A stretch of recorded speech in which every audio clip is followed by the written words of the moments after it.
Oh, hindi kaya. Hindi tayo nakabigsisi mga paps. Ang hirap mag-overtake kapag ganito, long vehicle. Tapos sakop niya yung daan talaga. Oh. Kailangan na lang talaga dito pasensya. Oh.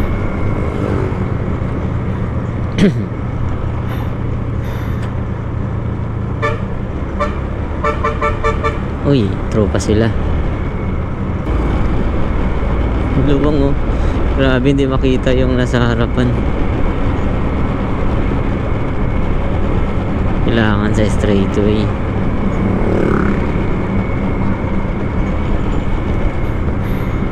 Overtake ba siya? O nakalimutan niya lang i-off yung signal light niya. Kanina pa yan, no? Uy, wag ba walang kasalubong? Oh, hindi kaya. hindi tayo nakabigsisi mga paps. Hindi kaya talaga. Oh, nako, napalampas natin yung straightway.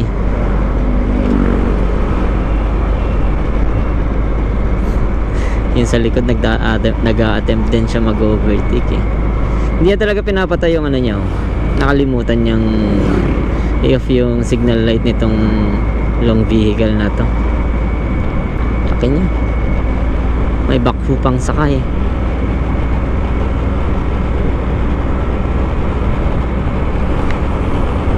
Wala na, tagal ulit tayong overtake nito.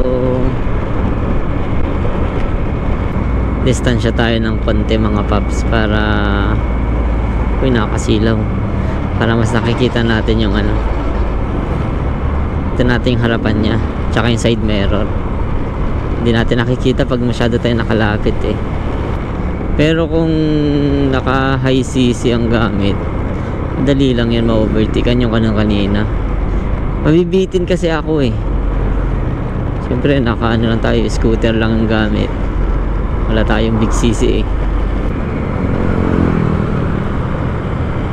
Baka ito sa kabila na mag-overtake pag nainip, punta click din. Distansya tayo.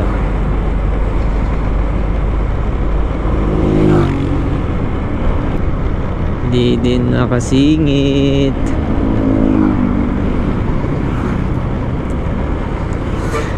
Yun lang talaga, pag nasortehan mo yung mga ganito sa harap mo, tapos marami kang kasalubong, hindi ka makakaabante.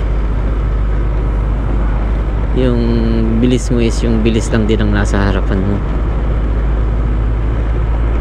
Kaya pasensya ang baon.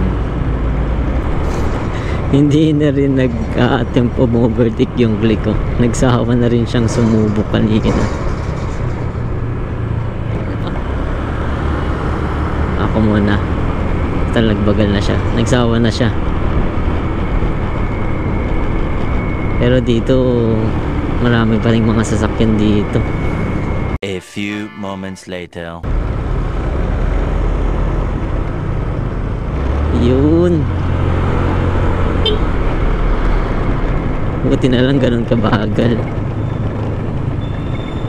O diba, success. Buti nagbagal siya. Galing.